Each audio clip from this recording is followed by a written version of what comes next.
Bayangkan ini, di luar jendela sekarang bulan Desember, salju tebal menyelimuti tanah, dan semua tetangga yang punya kebun sudah lama menyimpan semua peralatan mereka hingga musim semi tiba. Rasanya musim berkebun sudah berakhir total. Tapi bagaimana jika saya katakan bahwa justru sekarang, di tengah puncak musim dingin, kita tidak akan berlibur, melainkan akan mulai menanam? Kedengarannya gila, ya? Mungkin. Tapi kegilaan inilah yang akan memberikan Anda lobak renyah, bayam segar, dan selada manis langsung dari bedeng pada bulan April atau Mei. Dalam video ini, saya akan membongkar semua rahasia penyemaian Desember di rumah kaca. Sebuah metode yang memungkinkan kita mengakali alam dan mendapatkan panen 2 bulan lebih awal dari yang lain. Anda akan tahu bahwa ini bukan hanya mungkin, tetapi sangat mudah, asalkan Anda tahu beberapa aturan dasarnya. Siap untuk memulai penyemaian saat yang lain sedang minum teh dan menatap keluar jendela?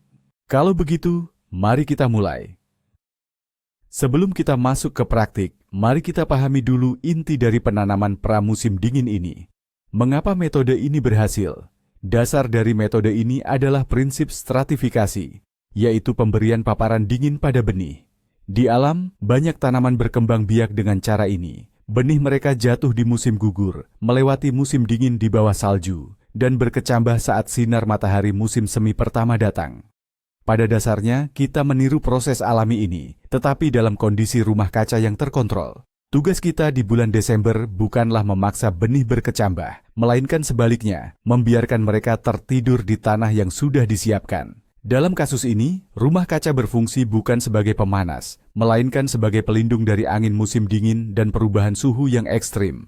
Tanah di dalamnya membeku lebih lambat dan tidak sedalam tanah di luar. Benih berbaring di tanah, menguat, menjadi lebih tangguh, dan segera setelah matahari musim semi mulai menghangatkan rumah kaca, mereka akan mendapatkan dorongan pertumbuhan yang sangat kuat, mendahului penanaman musim semi apapun hingga beberapa minggu. Ini adalah investasi jangka panjang, di mana kesabaran akan dibalas dengan panen paling awal dan paling lezat. Nah, pertanyaan pertama dan yang paling krusial adalah, rumah kaca seperti apa yang cocok untuk menerapkan trik ini? Apakah yang berpenghangat atau yang biasa, yang dingin? Kabar baiknya metode ini cocok untuk kedua jenis rumah kaca tersebut. Namun tujuan dan hasilnya tentu akan sedikit berbeda. Jika Anda memiliki rumah kaca berpenghangat, di mana Anda bisa menjaga suhu tetap di atas 0 derajat Celcius, maka penanaman di bulan Desember bisa berubah menjadi kegiatan berkebun musim dingin yang berkelanjutan. Anda bisa menanam dan memanen tanpa henti sepanjang musim dingin. Tapi ingat, ini mahal dan memerlukan pengawasan yang ketat. Namun, hari ini kita akan membahas metode yang jauh lebih sederhana dan terjangkau, yang sangat ideal untuk rumah kaca biasa yang tidak memiliki pemanas, baik itu terbuat dari polikarbonat atau bahkan hanya plastik. Justru di rumah kaca yang dingin inilah kita memanfaatkan efek yang disebut stratifikasi alami. Rumah kaca tersebut akan melindungi bibit kita dari angin dingin dan erosi tanah. Sementara itu, lapisan salju yang kita taburkan di dalamnya akan berfungsi sebagai selimut termal yang sempurna. Jadi, jangan khawatir jika Anda tidak memiliki sistem pemanas yang rumit. Rumah kaca sederhana Anda adalah tempat uji coba yang ideal untuk mendapatkan panen super awal. Kuncinya, pastikan atapnya utuh dan mampu menahan beban salju yang menumpuk. Kunci sukses kita sebenarnya sudah tertanam sejak musim gugur. Sebab, mencoba menggali atau mengolah tanah yang sudah membeku di bulan Desember adalah hal yang tidak mungkin dan hanya membuang-buang waktu. Jadi, segera setelah panen terakhir musim gugur selesai, misalnya di bulan Oktober, kita wajib langsung menyiapkan bedengan untuk penanaman di musim dingin nanti. Apa maksudnya? Pertama, gemburkan tanah secara menyeluruh. Pastikan Anda membersihkan semua gulma dan sisa tanaman dari musim tanam sebelumnya. Kedua, berikan nutrisi. Setelah musim tanam yang panjang, tanah pasti kehabisan nutrisi dan butuh asupan baru. Yang paling ideal adalah kompos matang atau pupuk kandang yang sudah terfermentasi sempurna, dengan takaran sekitar 1 ember untuk setiap meter persegi. Perhatian, jangan pernah menggunakan kotoran segar atau pupuk kandang baru, karena tidak akan terurai selama musim dingin dan justru bisa merusak benih Anda. Setelah pupuk organik masuk, ratakan lagi bedengan dengan garu. Dan yang paling penting, buat alur tanam atau larikan benih jauh-jauh hari. Kedalamannya harus sedikit lebih dalam dari biasanya, sekitar 3-4 cm. Dengan persiapan ini, bedengan Anda sudah siap sepenuhnya untuk tidur selama musim dingin, menunggu saatnya di bulan Desember tiba. Kapan sih sebenarnya waktu yang tepat atau hari H untuk mulai menanam? Tidak ada tanggal pasti di kalender. Patokan utamanya adalah suhu yang stabil di bawah 0 derajat. Kita harus menunggu sampai tanah di dalam rumah kaca membeku sedalam 2 atau 3 cm dan suhu pada siang hari tidak pernah naik lagi di atas 0. Kenapa ini sangat penting? Jika Anda menanam benih terlalu cepat, misalnya saat ada sedikit kehangatan di bulan Desember, benih bisa saja bertunas. Dan embun beku yang datang setelahnya pasti akan membunuh tunas-tunas itu. Tujuan kita adalah mengawetkan benih itu di dalam tanah yang beku sampai datangnya musim semi. Biasanya, kondisi ideal tercapai di minggu pertama atau kedua bulan Desember, tapi ini sangat bergantung pada wilayah Anda. Selalu perhatikan perakiraan cuaca. Skenario yang sempurna, musim dingin yang stabil telah tiba, dan salju pertama sudah turun. Artinya saatnya mengambil paket benih berharga Anda dan pergi ke rumah kaca Anda yang dingin dan sunyi untuk menciptakan keajaiban kecil di kebun. Jangan terburu-buru. Lebih baik menanam seminggu lebih lambat daripada sehari lebih cepat dan kehilangan semua tunas yang sudah tumbuh. Mari kita bahas intinya. Apa yang akan kita tanam?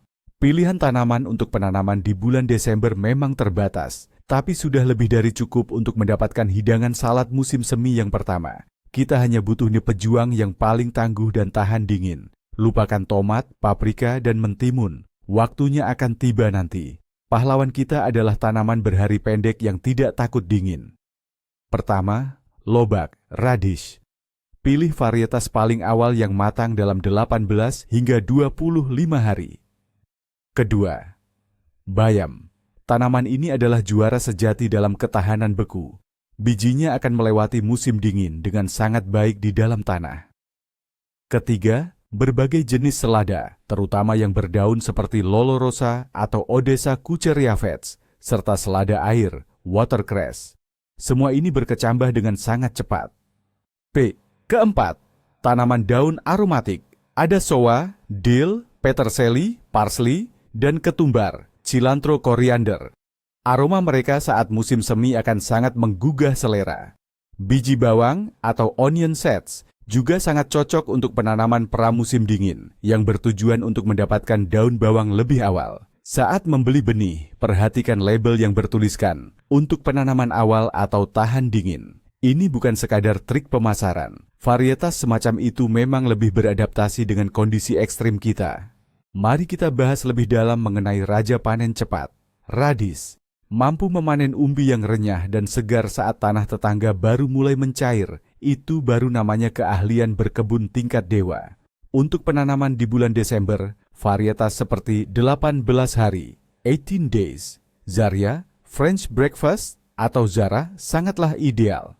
Varietas-varietas ini cepat membentuk umbi dan tidak mudah mengalami bolting atau cepat berbunga. Meskipun terjadi perubahan suhu ekstrim di musim semi. Rahasia keberhasilan terletak pada teknik penanamannya. Benih radish diletakkan di alur yang sudah disiapkan dengan jarak tanam yang cukup jarang, yaitu sekitar 5 cm antar benih. Jika terlalu rapat, umbi akan saling berebut ruang. Hasilnya kecil dan bentuknya tidak sempurna. Menjarangkan tunas atau bibit saat musim semi nanti pasti merepotkan. Jadi, lebih baik kita lakukan semuanya dengan benar sejak awal. Ingat, radish menyukai tanah yang gembur dan subur. Jika di musim gugur Anda sudah memperkaya bedengan dengan kompos, nutrisi tersebut sudah lebih dari cukup untuk memberinya daya dorong awal yang cepat. Dan ini tips kecil tambahan. Agar radish yang Anda panen terasa lebih manis dan lembut, segera setelah tunas muncul di musim semi, Anda bisa menaburkan abu kayu di sekitar bedengan. Beralih ke pahlawan kita berikutnya, bayam. Bayam adalah tanaman yang paling mudah ditanam atau paling cocok untuk penanaman di musim dingin. Ia tidak hanya tahan dingin, tetapi justru sangat menyukai cuaca sejuk. Kalau sudah masuk musim semi dan cuaca mulai panas, bayam akan cepat berbunga atau bolting. Namun, jika ditanam lebih awal, ia akan menghasilkan roset daun yang kuat, tebal, dan sangat kaya vitamin. Untuk penanaman di bulan Desember, pilihlah varietas seperti Matador, Victoria, atau Zirnolisni. Biji bayam cukup besar, jadi proses penanamannya relatif mudah.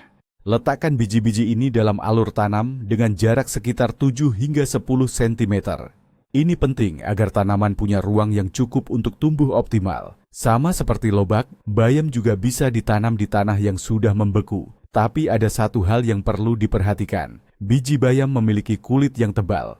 Untuk meningkatkan daya kecambahnya, biji bisa direndam terlebih dahulu selama 24 jam sebelum ditanam. Tapi, ingat, lakukan perendaman ini hanya jika cuaca dipastikan sudah stabil dan membeku. Jika ada risiko cuaca menghangat atau mencair, lebih baik tanam biji dalam kondisi kering saja. Saat musim semi tiba, segera setelah muncul 2 daun sejati pertama, bayam harus diberi pupuk nitrogen. Anda bisa menggunakan pupuk alami seperti larutan rendaman jelatang atau pupuk teh herbal agar pertumbuhan daunnya cepat dan subur. Panen awal terasa kurang lengkap tanpa selada segar, bukan? Namun, tidak semua jenis selada cocok untuk ditanam di bulan Desember. Varietas daun dan semi kepala adalah pilihan terbaik karena mereka cepat membentuk roset daun. Benih dari varietas seperti Lolo Rosa, Dubacek, Iceberg, atau selada air, Cres, sangat cocok ditanam di kondisi dingin. Namun varietas yang membentuk kepala padat lebih baik ditanam di musim semi, karena mereka memerlukan waktu dan suhu yang lebih hangat untuk membentuk bonggol yang padat. Teknik penanaman selada agak berbeda. Karena bijinya sangat halus, jangan menanamnya terlalu dalam. Kami biasanya menanamnya di alur dengan kedalaman maksimal 1 hingga 1,5 cm. Supaya tanamannya tidak terlalu rapat, Anda bisa mencampur benih dengan sedikit pasir kering, lalu sebarkan campuran tersebut secara merata di alur. Ini adalah teknik klasik yang membantu Anda menghindari proses penjarangan yang melelahkan di masa depan. Selada sangat butuh cahaya matahari, jadi pilihlah tempat yang paling cerah di rumah kaca Anda. Begitu ia mulai tumbuh di musim semi, selada butuh penyiraman yang teratur namun harus sedang. Air yang menggenang dapat menyebabkan pangkal akar membusuk. Bawang daun adalah sumber vitamin terbaik yang kita butuhkan, terutama di awal tahun ketika tubuh sedang sangat kekurangan nutrisi. Dan untuk mendapatkannya di meja makan pada bulan April itu sangat mudah, cukup dengan menanamnya di bulan Desember. Untuk tujuan ini, kita menggunakan biji bawang, atau yang sering disebut chernushka, biji hitam, bukan bibit umbi kecil. Semua varietas bawang yang berumur panjang cocok untuk metode ini, misalnya bawang daun, prei, kucai, atau bawang selizun. Jenis-jenis bawang ini sama sekali tidak takut beku dan mampu melewati musim dingin dengan baik di dalam tanah. Biji bawang cenderung sangat kecil, jadi tanamlah tidak terlalu dalam, sekitar 1 cm di alur yang sudah disiapkan sebelumnya. Anda bisa menanamnya dalam barisan, atau bahkan menaburnya seperti karpet di petak kecil. Selama musim dingin, biji akan melalui proses stratifikasi alami. Saat musim semi tiba, Anda akan melihat tunas-tunas hijau bermunculan secara serentak. Keunggulan bawang abadi ini adalah mereka akan terus memberi Anda panen selama beberapa tahun berturut-turut. Di musim semi, setelah Anda memanen daun hijaunya yang pertama, cukup berikan pupuk pada bedengan dan bawang akan terus tumbuh. Inilah bisa dibilang penghuni rumah kaca musim dingin kita yang paling mudah dirawat dan paling stabil hasilnya. Lalu, bagaimana dengan rempah-rempah aromatik? Dill, ada sowa, dan peterseli adalah pasangan wajib yang tak terpisahkan dari setiap hidangan salad. Dan keduanya juga bisa, bahkan harus, ditabur di bulan Desember. Ini terutama berlaku untuk dill. Banyak pekebun mengeluh bahwa penanaman dill di musim semi seringkali tidak berhasil. Ia terlalu cepat berbunga, bahkan sebelum sempat menghasilkan banyak daun hijau. Rahasianya adalah biji dill mengandung minyak atsiri dalam jumlah besar yang memperlambat proses perkecambahannya. Penanaman di musim dingin menyelesaikan masalah ini. Selama musim dingin yang panjang di bawah salju, minyak atsiri tersebut sebagian akan tercuci, dan benih yang tersisa akan berkecambah dengan sangat cepat dan serempak di musim semi. Untuk penaburan benih di akhir tahun, sebaiknya pilih varietas dill yang tumbuh rimbun, misalnya seperti alligator atau gribowski. Sementara untuk peterseli, ia juga sangat baik bertahan selama musim dingin dalam bentuk benih. Lebih baik memilih varietas daun, karena peterseli akar membutuhkan waktu yang lebih lama untuk berkembang. Tabur dill dan peterseli di alur sedalam sekitar 2 cm dan pastikan tidak terlalu rapat. Dan yakinlah, aroma herba segar yang baru dipetik dari rumah kaca Anda di bulan April akan membuat semua tetangga Anda iri. Bagi pekebun yang paling berani mencoba hal baru dan suka tantangan, ada pilihan yang lebih menantang. Misalnya, teknik menanam wortel dan bit sebelum memasuki musim dingin. Saya harus bilang, eksperimen ini memerlukan pengalaman dan biasanya tidak langsung berhasil pada percobaan pertama. Namun, jika dilakukan dengan benar, Anda akan mendapatkan hasil panen umbi paling awal, siap dipanen sejak bulan Juni. Untuk teknik tanam ini, wajib memilih varietas khusus yang cepat panen dan tahan terhadap pembungaan dini atau bolting. Contohnya, untuk wortel bisa menggunakan varietas Nanskaya 4 atau Amsterdamskaya, sedangkan untuk bit, carilah Podzimnyaya A474 atau Holodostoikaya 19. Tantangan utamanya, tanaman ini sangat peka terhadap kedalaman penanaman benih dan juga terhadap salju atau embun beku di awal musim semi. Penanamannya harus dilakukan saat tanah benar-benar dingin atau sedikit membeku pada kedalaman sekitar 3 cm. Setelah itu, pastikan Anda melakukan mulching, di atasnya menggunakan gambut kering atau kompos. Jumlah benih yang ditebar harus diperbanyak sekitar 20 hingga 30% dari penanaman biasa, karena ada kemungkinan sebagian benih tidak bertahan melewati musim dingin. Ini memang usaha yang berisiko, tetapi imbalan berupa wortel muda segar buatan sendiri untuk menemani hidangan barbeku Anda sungguh layak untuk dicoba. Sekarang, mari kita fokus pada teknik menanam benihnya. Kita sudah siapkan bedengan dan parit tanamnya sejak musim gugur, dan kini kita sudah punya suhu dingin yang stabil. Jadi, apa langkah berikutnya? Kita ambil paket-paket benih, lalu kita menuju ke area penanaman. Aturan pertama, pastikan benih dalam keadaan benar-benar kering. Tidak perlu direndam atau diberi perlakuan apapun. Aturan kedua, tanah di parit tanam harus dalam kondisi membeku. Kalau misalnya ada salju yang baru turun, singkirkan atau sapu perlahan dari bedengan dengan sapu lidi. Sekarang tata benih di parit tanam sesuai rekomendasi untuk tiap tanaman. Lobak, radis, agak jarang, sementara selada bisa lebih rapat. Tahap paling penting adalah menimbun parit tanam. Penting, jangan sekali-kali menggunakan tanah dari bedengan itu sendiri. Tanah itu beku, menggumpal dan justru berisiko merusak benih. Anda harus sudah siapkan karung berisi media tanam yang kering dan gembur, yang sudah disimpan sejak musim gugur. Campuran ini bisa berupa gambut, pasir, atau kompos. Pastikan Anda menyimpannya di ruangan yang tidak membeku, misalnya di gudang atau ruang bawah tanah. Nah, dengan campuran media tanam yang kering dan relatif hangat, dibandingkan dengan tanah di luar, inilah kita menimbun parit tanam kita secara perlahan. Lapisan penutupnya cukup setebal 2 cm. Ada satu poin penting yang sering banget ditanyakan. Apakah bibit yang ditanam di bulan Desember itu perlu disiram? Jawabannya jelas, tegas, dan mutlak. Tidak. Sama sekali tidak boleh. Penanaman kering, dry sowing, adalah kunci utama dari seluruh metode ini. Kalau Anda menyiram benih di tanah yang membeku, air akan membeku dan membentuk lapisan es. Lapisan es ini bukan hanya akan menghancurkan benih-benih muda itu, tapi setidaknya akan menghalangi akses oksigen. Ini jaminan kegagalan total untuk seluruh panen Anda di masa depan. Semua kelembaban yang dibutuhkan justru akan datang secara alami saat musim semi tiba, yaitu dari lelehan salju yang kita tumpuk di atasnya. Benih harus tetap berada di tanah yang kering dan beku, seolah-olah dalam kondisi mati suri. Mereka hanya tidur, menunggu waktunya tiba. Kelembaban apapun yang datang di bulan Desember atau Januari adalah sinyal bagi mereka untuk bangun. Namun, di tengah kondisi musim dingin, kebangkitan dini ini akan berakibat fatal. Jadi, ingatlah, ini baik-baik. Jadikan seperti mantra. Penanaman Desember adalah penanaman kering. Kita baru memerlukan alat penyiram, watering can, di bulan Maret saat tunas pertama mulai muncul dan tanah sudah mulai mencair. Setelah kita selesai menanam benih dan menutupinya dengan tanah kering, langkah selanjutnya yang harus kita lakukan adalah menyediakan perlindungan musim dingin yang kuat untuk benih-benih ini.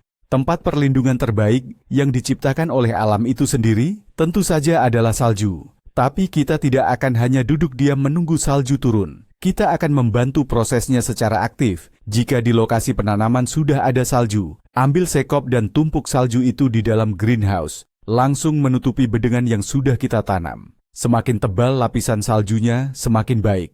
Idealnya mencapai 30 hingga 40 cm. Salju menjalankan beberapa fungsi yang sangat vital sekaligus. Pertama, salju adalah isolator termal yang luar biasa. Di bawah lapisan salju yang tebal, tanah tidak akan membeku sedalam atau separah jika dibiarkan terbuka. Suhu permukaan tanah akan tetap bertahan di sekitar 0 derajat Celcius atau bahkan hanya sedikit di bawah 0 meskipun suhu di luar mencapai minus 20 derajat. Kedua, salju melindungi tanah dari kekeringan akibat tiupan angin musim dingin.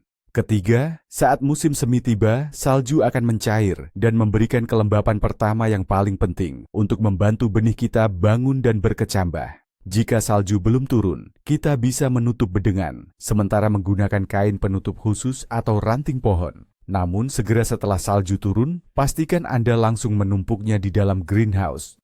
Nah, setelah semua benih tertanam dan sudah kita selimuti salju, lalu apa lagi? Setelah itu, tibalah masa-masa paling tenang, fase tidur panjang atau hibernasi.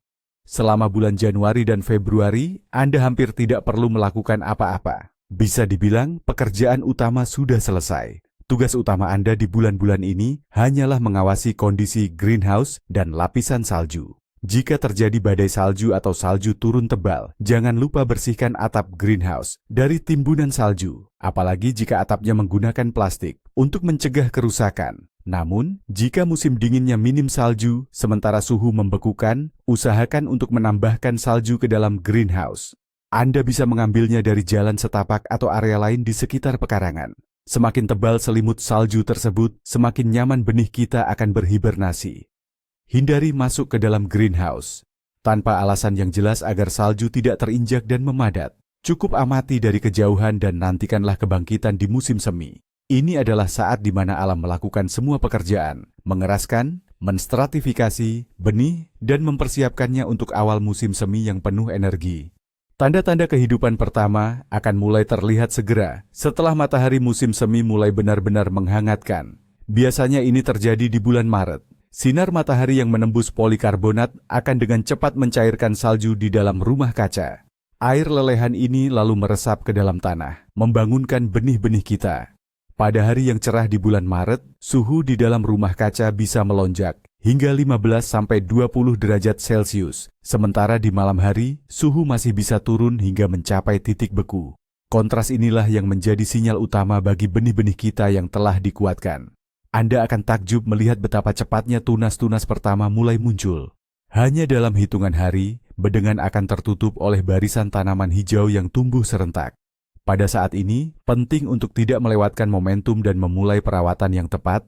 Jika tunasnya tumbuh terlalu rapat, kita perlu menipiskannya dengan hati-hati agar tanaman yang tersisa memiliki ruang yang cukup untuk berkembang. Ini adalah tahap yang paling mendebarkan ketika Anda melihat langsung hasil kerja keras Anda selama musim dingin. Begitu tunas atau kecambah pertama muncul, tanaman kita membutuhkan perhatian dan perawatan yang intensif.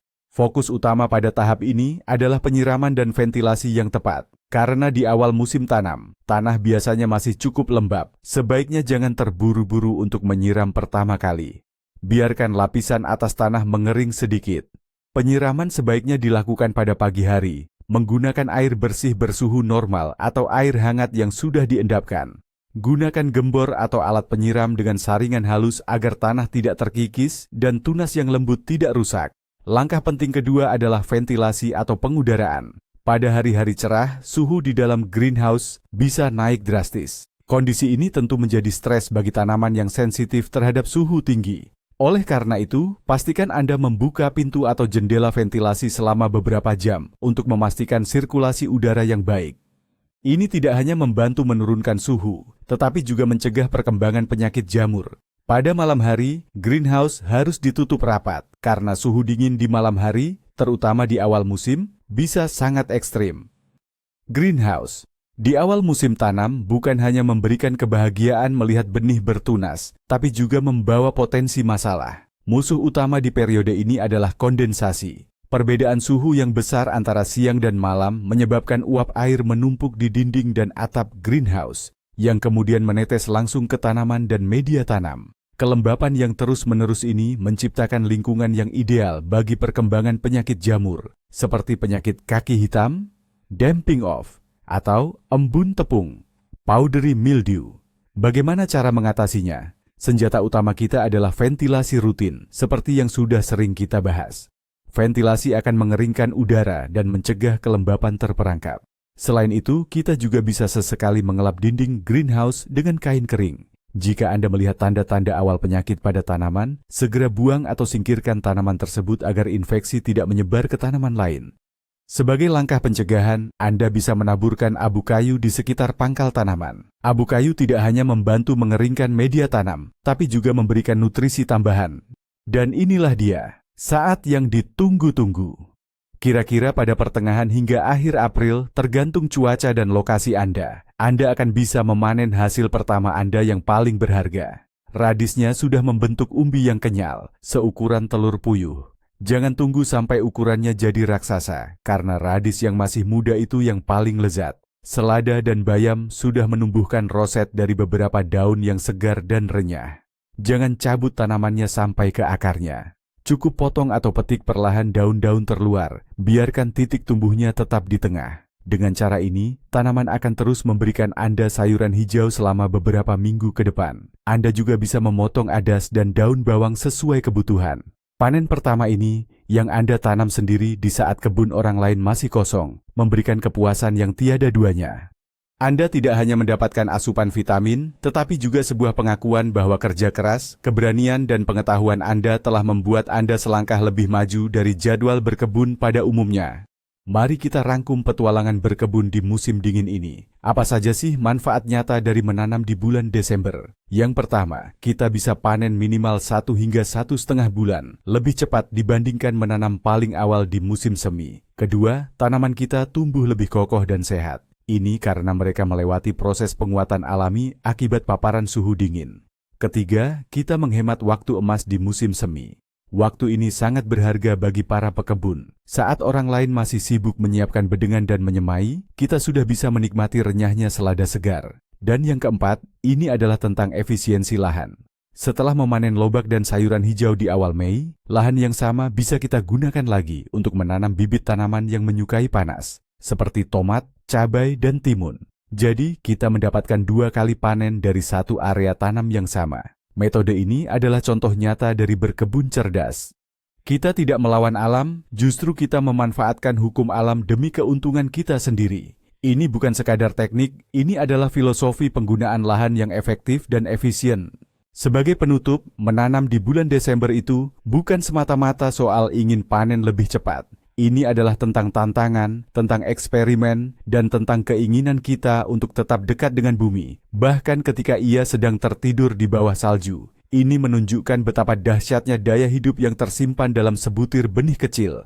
Benih itu yang ditanam saat tanah masih beku, siap meledak dan menerobos keluar bersamaan dengan datangnya sinar mentari musim semi yang pertama. Metode ini membuktikan bahwa bagi para pegiat kebun sejati, musim berkebun itu tak pernah tamat. Ia hanya berpindah dari satu tahap ke tahap berikutnya. Jika selama ini Anda mengira musim dingin adalah waktunya libur total dari urusan kebun, saya harap apa yang saya sampaikan hari ini bisa mengubah pandangan Anda. Cobalah, bereksperimenlah, walau hanya di satu petak kecil. Saya jamin, hasilnya bukan hanya akan mengejutkan, tapi juga akan memacu semangat Anda untuk mencoba hal-hal baru lainnya. Sebab, tidak ada yang lebih membanggakan daripada mengetahui bahwa Anda bisa menanam makanan dengan tangan sendiri, hampir sepanjang tahun. Ini memberikan rasa percaya diri dan kemandirian yang luar biasa. Nah, teman-teman, begitulah. Solusi sederhana tapi brilian ini memungkinkan kita mengubah greenhouse yang sedang tidur di musim dingin menjadi inkubator panen masa depan. Kita tidak melakukan hal yang ajaib kok. Kita hanya sedikit membantu alam dengan menciptakan kondisi ideal bagi benih untuk melewati masa dormansi dan membangunkan mereka dengan kekuatan penuh saat musim semi tiba. Dan inilah poin paling pentingnya, atau kalau bahasa kerennya, plot twist on-nya.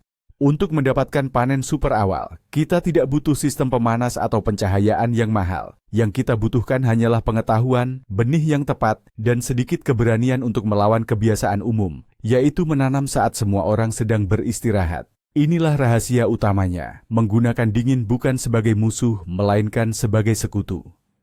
Terima kasih sudah menonton video ini sampai habis. Saya harap kalian semua terinspirasi dan siap untuk petualangan berkebun di musim dingin. Kalau begitu, jangan lupa tekan tombol like dan subscribe di channel ini, supaya tidak ketinggalan tips-tips bermanfaat lainnya.